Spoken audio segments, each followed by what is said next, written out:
안녕하세요. 경희서당의 강경희입니다. 한자가 모양이 비슷해서 혼란스러울 때 있습니다. 그것들을 좀 구분해 드릴게요. 오늘은 19번째 시간이고요. 오늘은 더불려 줄여 일어날 흥 수레여 가난할 빈 탐할 탐 스승사 장수수 베풀섬 마땅의 성품성 성시성 풍속속 목욕한류 넉넉한류 이렇게 한번 구분을 해보겠습니다. 큰 틀에서의 규칙은 딱 하나입니다. 비슷하게 들어간 아이들은 역할을 많이 하고요.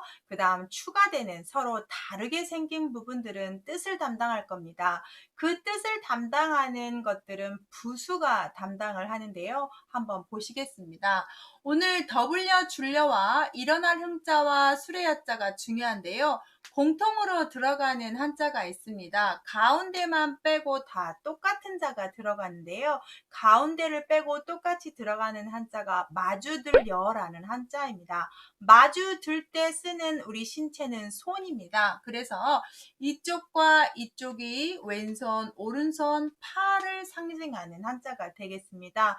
양손 두 개로 이렇게 마주 들고 있는데요. 가운데에다가 어떤 도구, 어떤 책을 보니까 여기는 구기작이라는 국자 모양이 변형된 거다라고 많이 나와 있습니다. 그래서 도구를 사용해서 국자를 사용해서 국을 퍼서 이렇게 줍니다. 주다라고 해서 줄려가 되고 더불다는 양손 두 개를 썼기 때문에 더불다 함께다라고 쓰는 한자입니다. 일단 주다라고 하게 되면 상장을 준다 그러면 상장, 수여 이럴 때 쓸 수 있고요. 봉급을 받다 그러면 급여 이럴 때도 쓸 수 있지요. 더블유로 하게 되면 언제 쓰냐면 나와 같은 어떤 생각을 가진 사람들을 여당 이럴 때도 쓸 수 있어요. 그래서 더블유는 함께라는 뜻이고요. 줄려는 주다라는 뜻인데 손으로 하는 행위 때문에 쓸 수 있는 한자들입니다.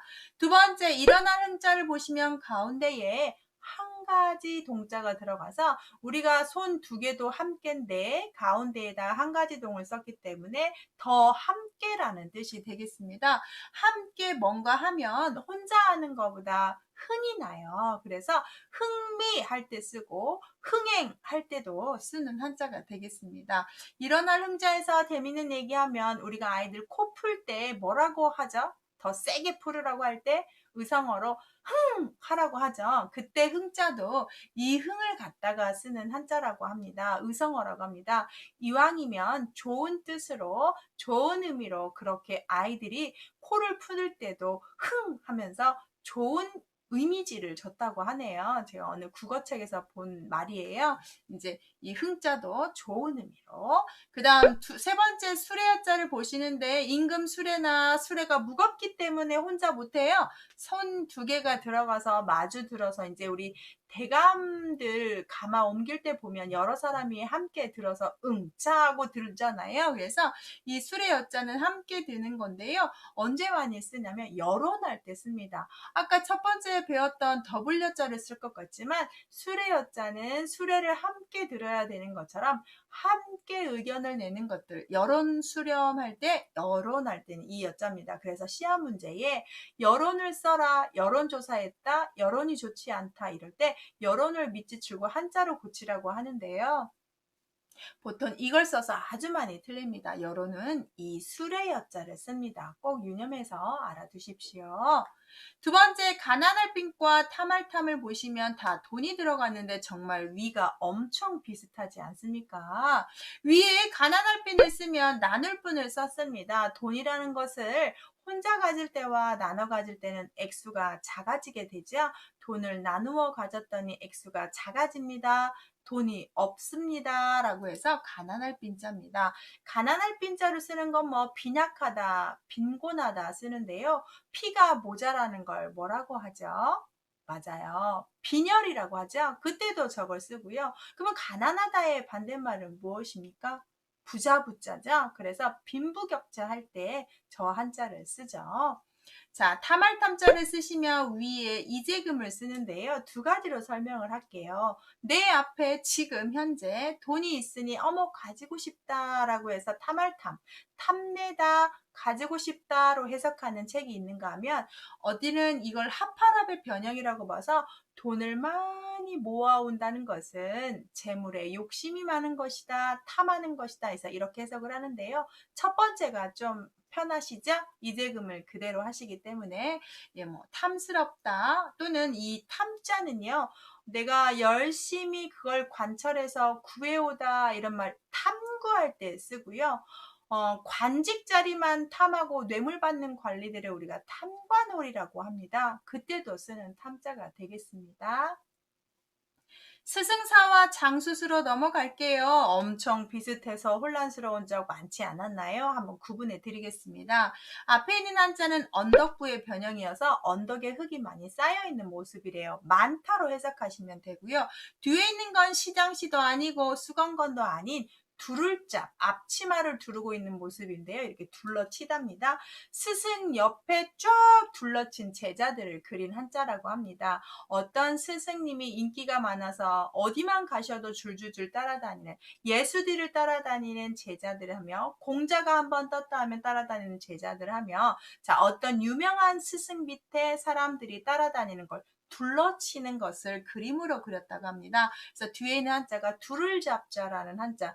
그거 기억 안 하시면 두른 거 수건으로 두르듯이 사람이 둘러친 거 이렇게 외우셔야 돼서 이 스승사는 전문가사라는 뜻이 있어요. 그래서 의사, 약사, 목사 이럴 때 전문가 뒤에 쓸 수 있는 사자로 쓰고요. 우리가 스승과 제자다 그러면 사제지간이다 이럴 때도 분명히 쓰고 있습니다.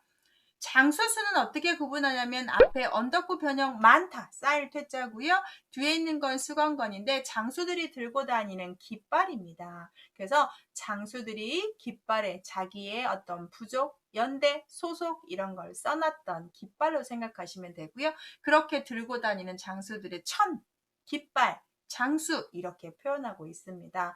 이 장수 숫자는 우리가 이제 역사를 배울 때 숫자 써 있는 깃발을 미군이 가져가는 사건이 있습니다. 양원수라는 사람과 미국 군인들과 싸웠던 신미양요에서 우리가 뺏겼던 걸 다시 받게 되는 게 있는 사건이 있거든요. 개화기 때 그때 장수수 수자기를 반환받았다, 뺏겼다 이런 말들이 나오거든요. 그래서 장수 숫자는 그렇게 구분하십니다. 구분하는 방법 뜻으로 좀 하셔야 될 것 같습니다. 중간점검 더블려 줄여 일어날 흥 수레였자 가운데로 구분하셨고요. 가난할 빈 탐할탐 위쪽으로 구분하셨고요. 스승사 장수 숫자 이 뒤에 있는 한자로 구분하셨습니다. 꼭 외우시기 바랍니다. 스승사자에서 잠깐 꿀팁을 드리면 저 같은 경우는 똑같은데 스승은 한 명이야. 대단한 스승은 딱 한 명이야. 이렇게 외우셔도 좀 편하게 암기하실 수 있지 않겠습니까? 네 번째 베풀선 마땅의자 보시면 정말 비슷해 보입니다. 상급자의 두 자가 정확히 나오는데요. 위에 집을 쓰시고 가운데에 뭔가를 썼는데 먼저 베풀선을 보시면 가운데 있는 한자가 나릴이 아니라 말할 왈자입니다. 자, 윗사람이 한일은 윗사람입니다. 말할 왈. 어떤 말, 명령을 하셨습니다. 그러면 그 명령이 어디까지 가야 됩니까? 아래하, 아랫사람까지 가야 되죠. 그래서 말이 쭉쭉 퍼져나가는 겁니다. 우리 이번에 코로나 사태를 보면 안전처에서 문자를 보내면 쫙쫙쫙쫙쫙 우리한테 다 빨리 오듯이 옛날에도 어떤 명령을 하게 되면 집집마다 전달이 돼야 그 명령과 법령이 시행이 되죠. 그런 것들을 선포하다, 선언하다 이렇게 표현을 하는데 집집마다 위에서 한 말이 아랫말까지 전달되는 걸 베풀선, 말할선이라고 합니다. 그래서 아까 말한 선포, 선언 이런 식으로 할 때 쓰는 선자가 되겠습니다. 그래서 가운데 말할 왈자가 큰 힌트고요. 두 번째 마땅의자는 재물을 많이 쌓아놓은 모습인데 저 모양은 어떻게 보시냐면 우리 잔칫날 보면 잔치상 앞에 음식을 막 이만큼 쌓아놓잖아요. 그 그림입니다. 음식의 높이가 높을수록 그렇게 대접해주는 자식이 엄청나게 부유하게 산다고 믿었다고 합니다. 그래서 잔칫날에는 접시에 아주 높이 음식을 쌓는 것이 풍습이었어요. 그래서 음식이 많이 쌓여 있는 건 당연하게 여겼기 때문에 당연할 의자입니다. 그래서 마땅할 의자로 쓸 수 있는 말은 이제 많이 들어보지는 않았지만 의당이라는 말, 마땅히라는 한자가 있는데 더 편하게 보시는 건 편의점 할 때 의자입니다. 편할 편자에 마땅의. 편의점은 당연히 편해야 돼요. 당연하게. 그래서 우리가 언제든지 물건을 살 수 있도록 편하게 해줄 수 있도록 24시간 편의점을 운영하는 겁니다. 그래서 마땅의 자에는 음식이 쌓여있는 모습으로 구분을 하십니다. 꼭 구분을 한자 모양을 보시면서 그 부수로 구분을 좀 하십시오. 5번째 성품성과 성시성은 아주 낮은 급수에서 보셨는데 은근히 많이 혼동하시는 한자인데요. 날생자가 다 성발음을 줬고요. 성품은 마음에서 온다고요. 성씨는 여자가 아이를 낳아서 그 여자가 낳은 아이들의 종족들에 대해 똑같은 씨를 붙여준다라고 해서 성씨 성자입니다. 그래서 김씨, 이씨, 박씨, 최씨, 강씨 이런 식으로 성씨 할 때는 이걸 쓰고요. 성품은 타고난 마음이어서 성격이다, 성품이다, 성질이다 이럴 때 쓸 수 있는 단어입니다. 엄연히 구분해서 쓰는데 부수로 구분하는 거 확연히 보이시지요? 마지막 6번째 풍속 속 목욕할 욕, 넉넉할 유자인데요. 공통으로 들어간 한자가 골짜기 곡자입니다. 골짜기 곡자인데 골곡이라고 할 때가 많지요. 그래서 골짜기를 그린 한자인데 골짜기에 사람들이 삽니다. 옛날에는 교통이 발달하지 않기 때문에 한 골짜기에 모여서 사는 사람들끼리의 분위기, 어떤 민속놀이 이런 게 다 만들어지게 됩니다. 그래서 그 사람들끼리 만들어진 문화를 풍속이라고 합니다. 그래서 옛날에는 한 마을 건넌 마을에 다 친인척들이 모여 살 수밖에 없습니다. 결혼을 다 그렇게 끼리끼리 하기 때문에 그렇지요. 그래서 속담이라든지 풍속이라든지 풍속에서 아름다우면 미풍양속이라고 한다든지 그 사람들의 어떤 분위기를 쓸 때 쓰는 한자고요. 그 다음 그 골짜기에서 물로 목욕을 하다라는 뜻인데요. 목욕의 한자를 보시면 목자는 머리 감을 목자고 욕자는 목욕할 욕자에서 머리 감을 목자는 머리만 감을 때 써서요. 우리가 등만 씻으면 등목이라고 하죠. 그렇게 쓰는 한자라면 목욕할 욕자는 전신을 다 씻을 때만 쓰기 때문에 목욕할 욕자면 목자와 욕자를 다 쓰면 머리도 감고 몸도 씻는 뜻이 됩니다. 그런데 머리는 감지 않고 몸 일부분만 씻게 돼도 욕자를 쓰는데요. 그래서 발만 담그면 조욕이라고 하고 몸 반절만 담그면 우리가 반신욕이라고 할 때 이런 한자를 쓰는 겁니다. 마지막 넉넉할 유자는 앞부분이 오드변이고요. 뒤에 있는 한자가 골짜기 공자인데요. 오드로 해석을 하십니다.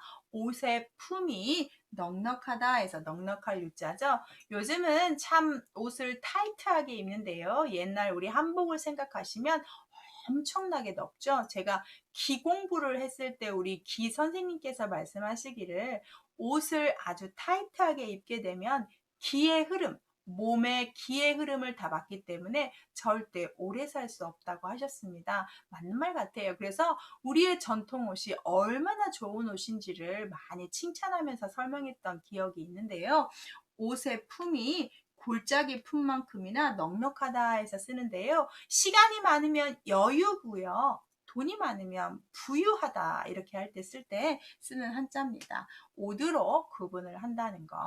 자, 베풀성과 마땅을 구분하시고 성품성, 성시성 구분하시고 풍속 속 목욕할욕, 넉넉할욕 구분하신다면 한자는 이렇게 모양이 비슷해도 정확하게 읽으실 수 있습니다. 맨 뒷면에 오늘 배우신 한자 정리해놓을 테니까 잠깐 정말 30초라도 꼭 눈으로 정리하고 영상을 마치기를 권합니다.